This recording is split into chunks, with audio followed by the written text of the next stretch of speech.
Yes, good morning children.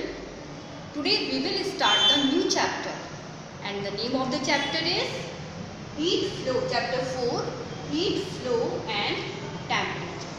In this chapter we will study about the heat and what are the method of to flow the heat and temperature. Okay, so first of all we will start to read the chapter, understand that, and after then this is your work. Do these hard words in your notebook. Okay, so let's start to read the chapter. Now we start the new chapter, lesson 4, heat flow and temperature. Okay, so in this chapter we will study about the heat, what is heat and how it flows, and what do you mean by the temperature. So in the previous chapter you have read about wool and silk fiber. Previous chapter is animal fiber, so we have studied about the wool and silk fiber. Fibres are woven to make clothes, और जो ये fibre हमें मिले थे इनसे हम क्या बनाते हैं, क्लोथ बनाते हैं, कपड़े बनाते हैं.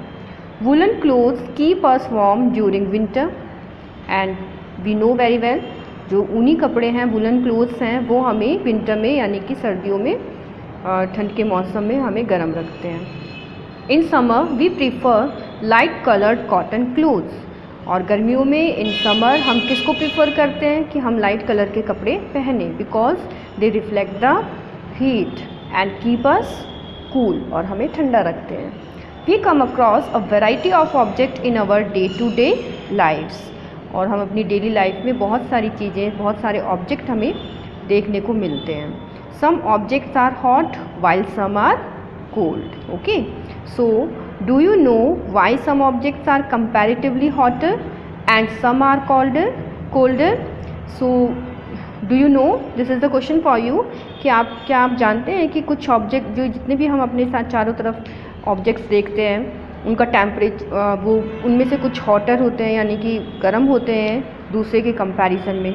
Okay, so in this chapter we will study about heat. तो इस चैप्टर में हम किसके बारे में पढ़ेंगे, हीट के बारे में. Transfer of heat. Okay, transfer it means to move from one place to another. Transfer means, okay, so heat also transfer. So what is the method of the transfer of the heat. In this chapter we will study about all these methods and temperature etcetera. Okay, it is just introduction of the chapter, what we will discuss in this chapter. Okay, after then let's continue. Take some ice cube in your hand. Okay, what do you feel? अगर हम ice cube अपने हाथ में ले लेंगे, ice cube आपको पता ही है बर्फ़ के जो पीसेज हैं उनको अगर हम अपने हाथ पे रखेंगे तो हमें कैसा फील होगा. Yes, they are very cold. कैसे होंगे वो, बहुत ठंडा लगेगा. हम कैसा फील करेंगे, हमारी स्किन बहुत ठंडी हो जाएगी. what happens when you accidentally touch boiling water with your finger? and just opposite, अगर आप किसी गर्म चीज़ को, हमें नहीं पता कि ये गर्म है, बट आप एक्सीडेंटली उसको, अचानक से उसको टच हो जाता है, आपका हाथ टच हो जाता है, फिंगर टच हो जाती है, you immediately remove your hand. तो आपका रिएक्शन क्या होगा कि आप एकदम से अपने हाथ को वहाँ से हटा देंगे, फिंगर को हटा देंगे. So heat some water in a kettle keeping its lid close. हम एक कैटल के अंदर, जैसे डायग्राम में दे रखा है, कैटल में हमने क्या लिया, वाटर लिया. ओके, एंड उसको हमने क्या किया, लिड से ढक दिया. लिड मीन्स ढक्कन से उसको ढक दिया. After some time we will observe that it steam starts coming out of its spout. यहाँ जो होल होता है इसमें, यहाँ पे जो स्पाउट है इसका, यहाँ से क्या निकलनी शुरू हो जाती है, स्टीम. स्टीम मीन्स भाप. I you and try to insert a cork. After then you try to insert a cork into the spout of the kettle. The steam pushes it out. अगर आप इसमें एक कॉर्क मीन्स एक छोटा सा टुकड़ा किसी भी वुडन का या ऐसे डालने की, यानी कि इसको क्लोज करने की कोशिश करेंगे, इसमें आप पुश करके अंदर डालेंगे तो ये क्या करेगा, स्टीम में इतना प्रेशर होता है कि वो इस कॉर्क को बाहर की तरफ पुश करेगा. Further steam lift the lid knob of a pressure cooker. Have you seen pressure cooker? Okay. जब उसमें विसल आती है, सीटी आती है, तो वो अपने आप आती है। ओके, नीचे अंदर जो कुकर के जो प्रेशर है स्टीम का, वो क्या करता है, उस विसल को ऊपर की साइड यानी कि उस लिड के नॉब को ऊपर कर देता है। And even moves the turbine in thermal power stations. तो सेम इसी मेथड से थर्मल पावर स्टेशन में जो टरबाइंस हैं वो भी मूव करते हैं। तो एयर में भी प्रेशर होता है, ओके, एंड विंड में भी। Therefore, we observe that steam can perform work using heat. तो steam जो है, भाप, वो क्या करती है, परफॉर्म करती है, कोई भी वर्क कर सकती है। और आपने देखा है कि स्टीम का इंजन भी होता है, ओके। तो obviously steam has the pressure. After then the ability to do any work is known as energy. और जो हमारी एबिलिटी है, वर्क करने की जो कैपेसिटी है, that is known as energy, okay. So heat is a form of energy. So if anyone ask you what is heat, so we said that heat is a form of energy.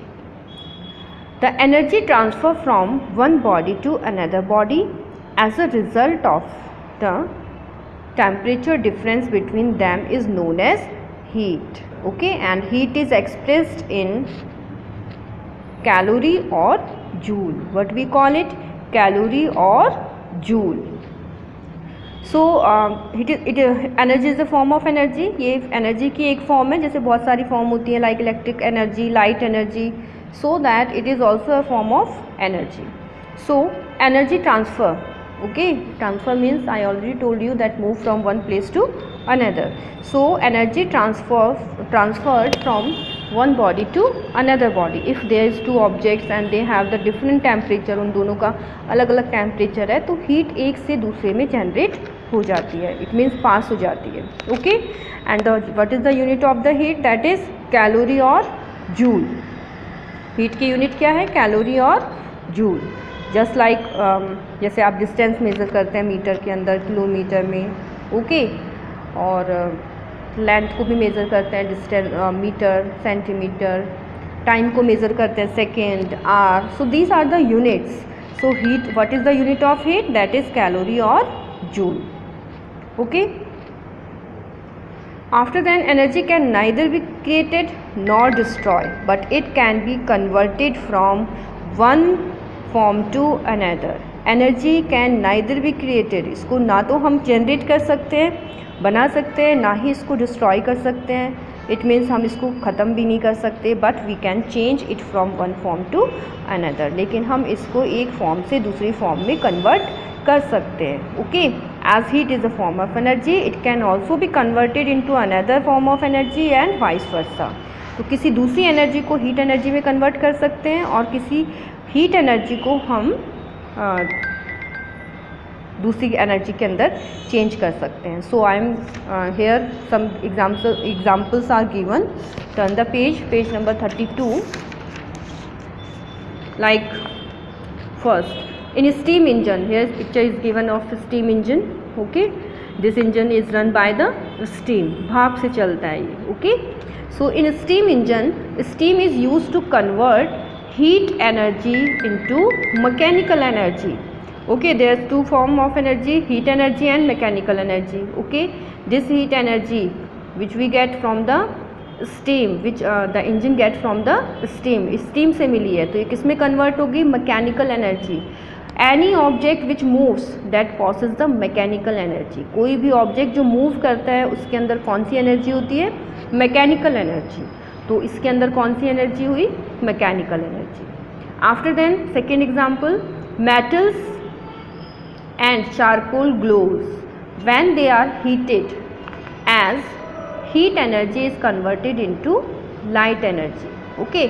Metals और charcoal, these are glow, वो glow करते हैं, चमकते हैं, क्योंकि जब उनको heat करते हैं, ओके, तो जो एनर्जी है जब उसको हम क्या करेंगे, बीट करेंगे, तो हीट करेंगे, तो उसकी हीट एनर्जी किस में कन्वर्ट हो जाती है, लाइट एनर्जी के अंदर, ओके। आपने देखा है मेटल्स के बहुत सारे यूटेंसिल्स या फिर वो बनते हैं। औजार मतलब जैसे एक्स बना रहे हैं या फिर कोई भी मशीनरी पार्ट बना रहे हैं, तो अगर आपने वहाँ पे देखा है ब्लैक स्मिथ को, तो वो बहुत हैमर करते हैं इसको, ओके, हीट करके इनको मेल्ट किया जाता है। तो उसका जो हीट एनर्जी है वो किस में कन्वर्ट होती है, लाइट एनर्जी के अंदर, लाइट की फॉर्म में आपको दिखाई देगी। In thermal power plants the heat energy of steam converted into electrical energy. Thermal power plant जहाँ से इलेक्ट्रिसिटी प्रोड्यूस होती है, ओके, वहाँ पर हीट एनर्जी स्टीम से ली जाती है। वहाँ पर स्टीम वर्क करता है मशीन्स के अंदर,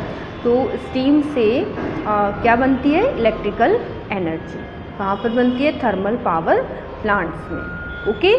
even other form of energy can be converted into heat. इसके अलावा जो दूसरी एनर्जी है वो भी हीट में कन्वर्ट हो सकती हैं। अभी तो क्या बताया था कि heat convert into another form of energy. Now we are giving the example that some other energies, okay, that convert into the heat energy.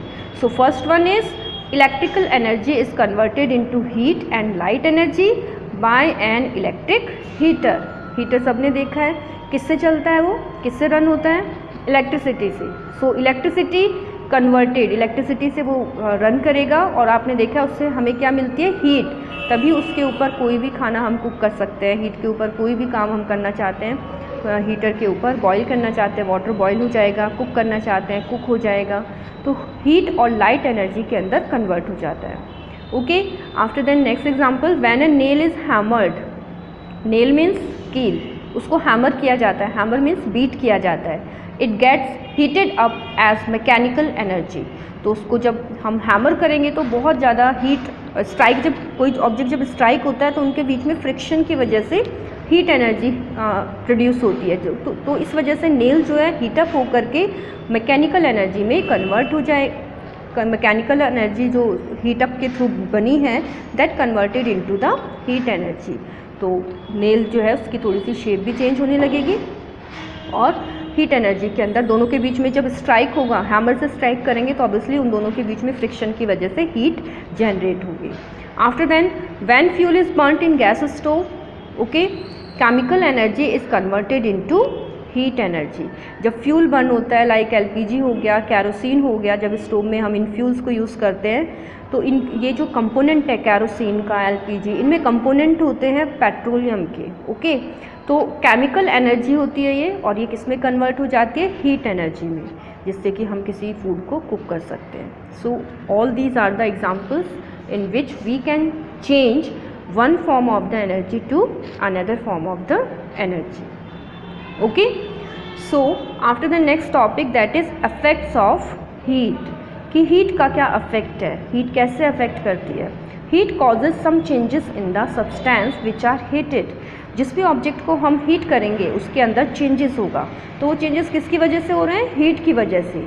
Late us perform the following activity to understand the effect of heat on various objects. तो इस activity के through बताया हुआ है कि heat की वजह से क्या चेंजेस होते हैं, okay.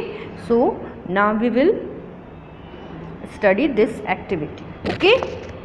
Children, in this activity we study the effects of heat, okay. So what are the things which we require to perform this activity? First we need a vessel means container, any container, okay. Some chopped vegetables, these are the pieces of the vegetables, water and a burner, it means when we on the burner it gives the heat, okay. So these are the things which we required. So what are the method? We just take a container, okay, and put some chopped vegetable into this container and fill this container with the water up to the just below the brim, थोड़ा सा बिल्कुल ऊपर तक नहीं, थोड़ा सा कम ही रखेंगे, more than half, okay, half of the container, and cover it lid। और इसको lid का मतलब ढक्कन, इसको हमने कवर कर दिया लिड से, ओके, ढक्कन लगा दिया। After then this is the burner, okay, when we switch on it gives the heat. जब हम इसको ऑन करेंगे तो ये क्या देगा, हीट प्रोड्यूस करेगा, और इस हीट की वजह से इस कंटेनर के अंदर जो पानी है वो क्या होगा, बॉइल्ड होगा, ओके। तो अब देखिए this is the method. After then what we observe, हम क्या ऑब्जर्व करेंगे, first of all the water becomes hot, water क्या हो जाएगा, गर्म. Then it begins to overflow of its volume increases. जब वाटर बॉईल होता है तो उसका वॉल्यूम इंक्रीज़ होता है और इसकी वजह से ये, क्योंकि हमने थोड़ा हाफ से बहुत ज़्यादा भरा था, तो ये उबल करके आपने देखा होगा घर के अंदर भी कभी कभी मम्मी ढक्कन लगा देती है और पानी बॉईल कर रही हैं या फिर दूध मिल्क को गर्म कर रही हैं, तो वो ओवरफ्लो हो जाता है, वो नीचे गिरना शुरू कर देता है. उसका ढक्कन थोड़ा सा ऊपर की तरफ होकर के पूरा जो भी लिक्विड है वो बाहर निकलना शुरू हो जाता है. तो सेम एज इट इज़ इसमें भी होगा, वॉल्यूम इंक्रीज़ होगा वाटर का और ये जो ढक्कन है ये ऊपर की साइड में, क्योंकि इस पर क्या प्रोड्यूस हो रही है, वाटर बॉईल होकर किस में चेंज हो रहा है, वाटर वेपर में. It means steam. So steam is given out, वो बाहर निकलना चाहती है, given out, and it pushes the lid up, और वो लिड को क्या करेगी, ऊपर करेगी. तो इसकी वजह से वाटर ओवरफ्लो भी होगा, स्टार्ट हो जाएगा, गिरना शुरू हो जाएगा. Okay. After some time we observe that this vegetable, chopped vegetable जो हमने ली थी, ये भी क्या हो जाएंगी, कुकड हो जाएंगी. इट गेट कुकड, ये कुक हो जाएंगी, पक जाएंगी. ओके. तो इस एक्टिविटी से क्या कंक्लूज़न निकला कि इस हीट प्रोवाइड करने से, हीट एनर्जी प्रोवाइड करने से क्या क्या अफेक्ट हो रहे हैं, क्या क्या कॉजेज़ हो रहे हैं, इसका कारण क्या क्या हो रहा है. So first of all, water जब हमने लिया था वो कैसा था, कूल था, but when we provide the heat it becomes hot. It means rise in water temperature. Second thing, water, volume of the water increases. Okay, volume water का बढ़ जाता है. And change of state, change of state means water is found in liquid state. Okay, when we boil it, हमने इसको boil किया, the water that is in liquid form change into the water vapor और steam. ठीक है, water vapor में change हो गया और हम कह सकते हैं भाप बन गई, गैसियस फॉर्म में वो चेंज हो गया. तो ये क्या बता रहे हैं आपको, that is the effect of the heat, कि हीट का क्या क्या अफेक्ट होता है. So I have discuss any whatever I discussed here, you, this is your work to read this chapter, page number 31 and 32. Okay, yourself, and obviously I hope you understood this lesson, so read it carefully. Okay, thank you.